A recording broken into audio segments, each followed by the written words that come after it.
Welcome back, dear viewers, and today in our Nile Cruise edition, we're very happy to actually explore the rich and inspiring heritage and the mysterious story, of course, behind one of Cairo's most captivating landmarks, which is Beit el-Kiritliya, also known today as the Geyer Anderson Museum. And we have all the pleasure to have with us Mr. Wael al-Wesseimy, a distinguished museum curator who will uncover the untold stories behind this great place. We're very happy to have you. Nice to meet you. Nice to meet you.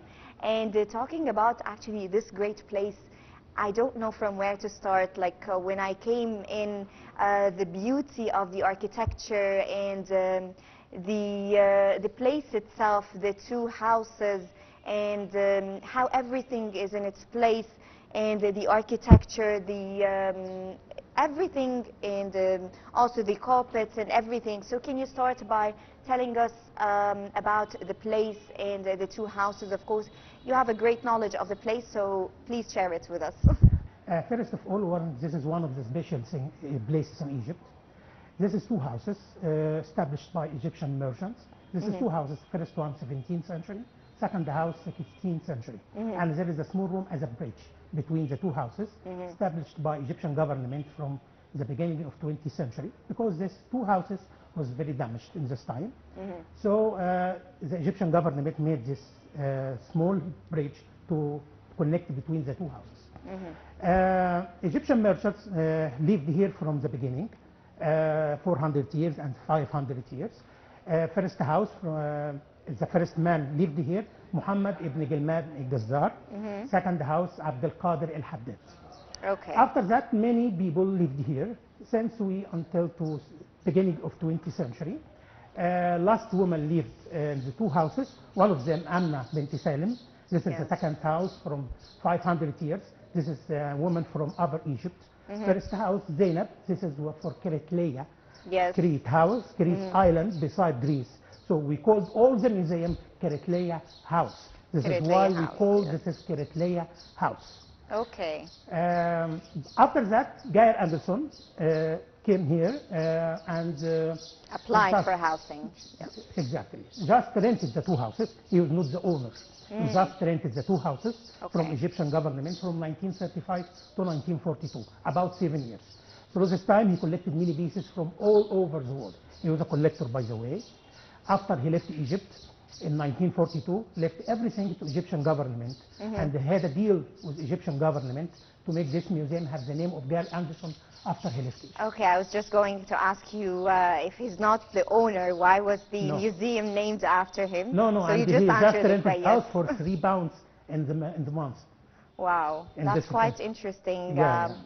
Actually, the place had a lot of architecture and different architecture as well, different types of architecture. So can you tell us about the most important rooms inside this place that are valuable and that you would want to stress on and let the audience know more about? Yes, as I said from the beginning, he was a collector. So he traveled a lot. He was a collector, just collected many pieces from all over the world. We have Indian room, Turkish room, Chinese room, Berlin room, from all over the world. All of them collected by Geyer Anderson or presented to him from his friends. So one of the special places, special rooms we have, Damascus room. This is amazing room. We can find inside this room, all this room from Azmi Palace. Azmi Palace in Damascus, capital of Syria, one of the big palaces in all the Middle East. We can find the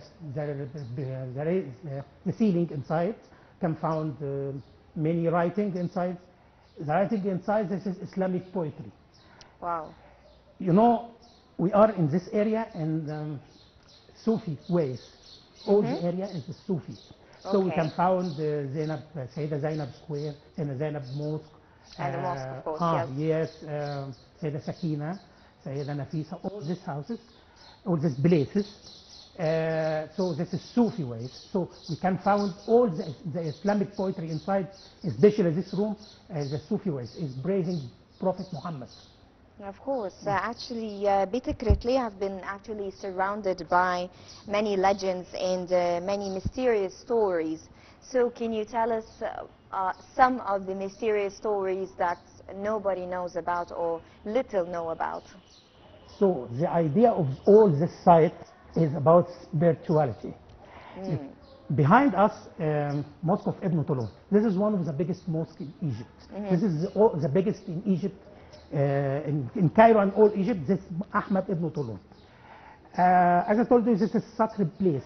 The people here, sacred place. Okay. I consider this place as a sacred place. So many legends, many tales about this, all the sites, not only about our museum, also the mosques beside.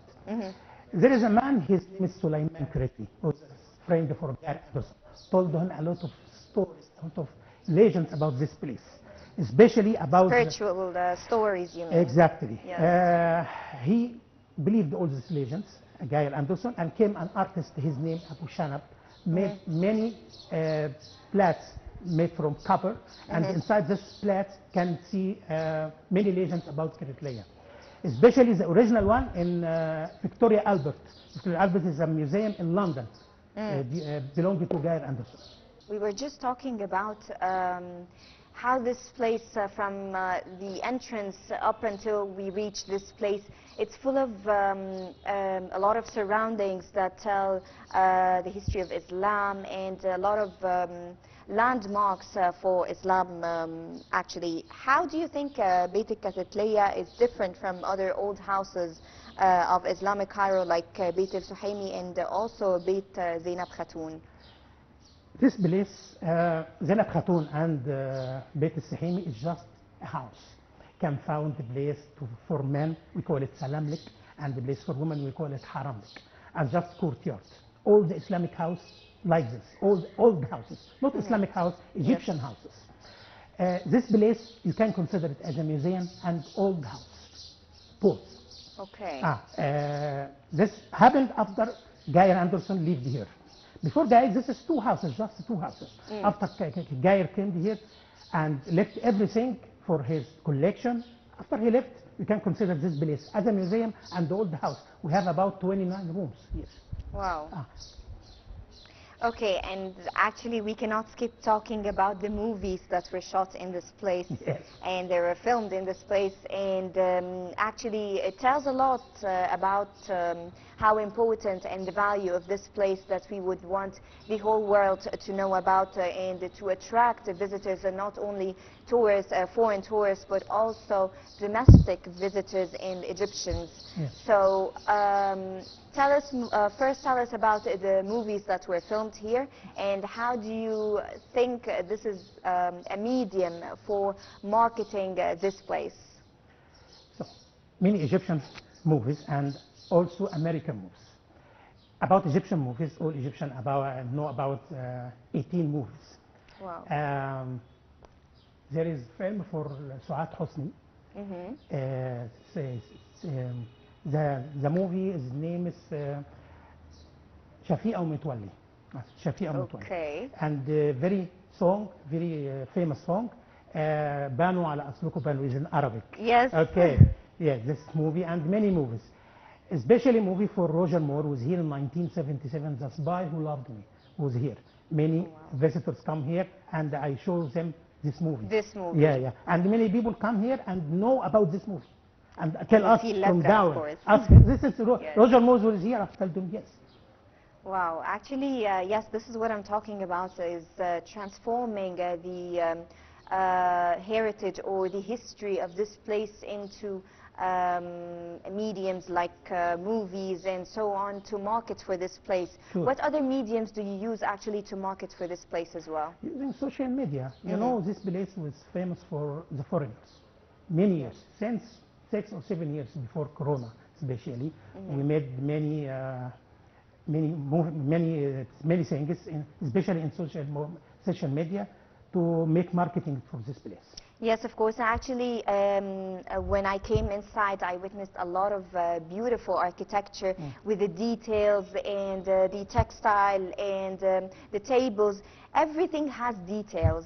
So actually, it's a great place for workshops, for exhibitions, for artists and for designers. We're mentioning fashion designers to take ideas of and getting inspired with their collection from the pieces, the details. Helping them in the yes, work. of course, and also architectural engineers who would come here and would be actually a great attraction for them to watch and take ideas and get inspired by the old style and the mashrafiyya and yes. We're talking about a lot of opportunities actually to attract for this great place. So what of these steps have you done to actually attract such exhibitors and designers? You know, this is very old pieces here. So we're making restoration time by time to preserving these pieces time by time. We have many pieces very famous here and very rarely. Such like we have something, we call it panic dishes.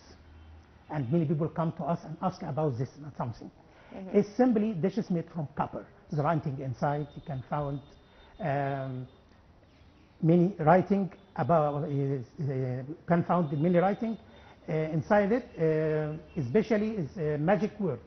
If you put 7 dates and some water and leave it on the roof all the night and taking the blessing water from the sky. Next day, if you have bad juju, bad elves, you can drink it from it, will be cured. Wow. This is one of the special pieces in our museum. Yes, I think we need to exploit this in more marketing for spiritual visits and like we have a lot of we do our best for that. Yes, we need to actually market for Egyptians as well, since not a lot of Egyptians are aware of the beauty and the history of this place. So we would like to give them an overview about what's here and what to expect when they come here. Yes, of course. And actually, each room inside this place or this house has its own style and atmosphere. So could you walk us through the rooms and tell us the unique concept behind and the unique design concept behind each room? We have many special rooms, such like Turkish room, found inside many Turkish style. Especially we have very special thing. Is the original photo for Muhammad Ali, King of Egypt in 18th century. Wow. This is the original photo for him. And inside you can find also one of you call it Bohemia. Bohemia style Bohemian style is the old name for Czech Republic. And inside this room also you can find the chandelier from Venice, Murano. This is the expensive and the best. Very expensive. And the expensive glass in the world. This is about the Turkish room, one of the rooms we have. And another, his bedroom, one of the important rooms. His bedroom, we call it Persian room because all the room Persian style. You can find everything inside this room Persian style. Especially, we found thing very special. We call it kajar. Kajar is in 19th century. Can found eyebrow and wide eyes. Can found this style. If you look at it, you can know this is kajar style. This is about Persian style. Also, we have many Persian styles in all the house, not only in Persian. And we have something special. Most of people don't know about it. You know Mona Lisa. Mona Lisa. Course, yes. The idea of Mona Lisa, her face follows you from everywhere. From everywhere, yes. Yes. We have a photo for a man. His name is Murtaza Qoli Khan. Is Iranian name. All his body like Mona Lisa. You can look at his face. His body, his shoes, follows you from everywhere. That's a benchmark. That's amazing. It's amazing one. Yes, we have a lot of, actually, the stories can go on and on for this beautiful place. Yes, we have a lot of untold stories and we'd like to know more. But Mr. Wael Wesseimy, a distinguished museum curator, thank you so much for your valuable time. And we're very happy to have you with us and talking about this great place that has a lot of untold stories. Me too. Thank you. Thank you. Dear viewers, a short break and we'll be right back.